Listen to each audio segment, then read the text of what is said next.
시민은 사실 재판에 회부돼서 지금 많은 증거들이 제출이 됐습니다. 이제 증거들을 보면 항명은 뭐 말도 안 되는 소리로 외압에 관한 증거가 차고 넘치는데요. 지금 뭐 플랜카드에도 실려 있지만 그렇기 때문에 저는 이제 우리 해병대 간부들이 장교들이 위원들께서 객관적이고 합리적으로만 볼 수 있다면 외압 없이 결론은 분명히 기각일 것이다. 왜냐하면 지금 외압의 증거가 군사보좌관의 문자, 그다음에 법무관리관의 그 전화 통화 내용 이런 것들이 다 이미 만천하에 밝혀진 사실이거든요. 이걸 가지고 외압이 없었다라고 하는 것은 진짜 그야말로 손바닥과 하늘을 가리는 거죠.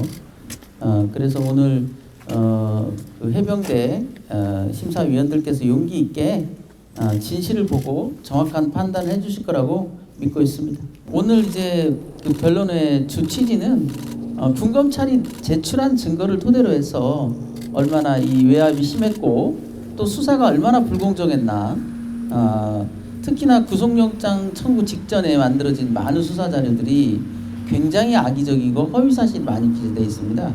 그렇기 때문에 그 당시에 이제 반드시 박 대령을 구속하겠다라는 굳은 그 결심들이 있었던 것 같아요. 다행히 판사님께서 속지 않고 영장이 기각되는 바람에 지금 불구속 재판이 진행되고 있는데요. 이제 증거가 오픈됐기 때문에 진실은 이제 다 드러났다. 중요한 건 이제 판단하는 사람들이 외압 없이 합리적이고 객관적으로 판단할 수 있느냐, 이 문제만 남아 있다고 생각합니다. 지난 여름 집중호우로 인한 실종자를 수색하다 급류에 휩쓸려서 순직한 해병대 최상병 사건 기억하시죠?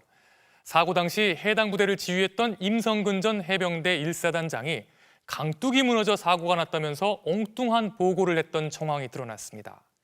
이 보고를 받은 해병대 사령부와 국방부 그리고 대통령실까지 사고 이후 열흘가량 사고의 원인조차 잘못 알고 있었던 셈인데요. 임 전 사단장은 허위 보고 등의 혐의로 공수처에 추가로 고발됐습니다. 이덕영 기자가 보도합니다. 지난 8월 김계한 해병대 사령관이 군검찰 조사에서 진술한 내용입니다. 김 사령관은 임성근 1사단장이 주변 수변을 수색하다가 둑이 무너져서 물에 빠졌다라고 보고해서 당시에는 물에 들어갔다는 생각은 전혀 몰랐다고 말합니다. 이어 주변의 둑이 무너져서 물에 빠졌다고 인지했고 장관에게도 같은 취지로 보고했다고 진술했습니다. 최상병 순직 사고 직후 임성근 사단장이 사고 원인을 강둑이 무너졌기 때문인 것으로 잘못 보고했던 겁니다. 임 전 사단장의 허위 보고와 관련된 김 사령관의 진술은 또 있습니다. 김 사령관은 이어진 군검찰 조사에서 국방부 장관이 사령관이 잘못 보고했네라고 말했다며 장관도 이전에 대통령께 보고를 드렸기 때문에 나도 잘못 보고 드린 것이네라고 말했다고 진술했습니다. 국방부뿐만 아니라 대통령실 역시 사고 원인을 잘못 알고 있었던 걸로 해석할 수 있는 대목입니다. 이에 대해 국방부는 수사가 진행 중이라며 말을 아꼈습니다.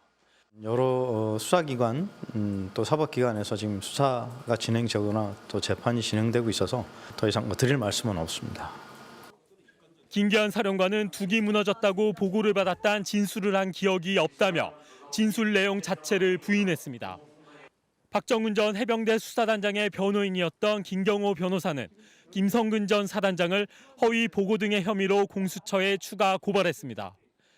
한편 해병대는 다음 달 1일 최상병 순직 사건과 관련해 대대장 2명을 보직해임 심의위원회에 회부하기로 했습니다. 또 내일은 이미 수사단장직에서 보직해임된 박정훈 대령에 대해 군사경찰병과장 보직해임 심의위원회를 열 예정입니다. 최상병 순직 사건의 진상과 항명, 외압 의혹 등이 철저하게 규명되지 않은 상황에서 군 당국이 서둘러 꼬리 자르기에 나서고 있다는 비판이 거세질 것으로 보입니다. MBC 뉴스 이덕영입니다.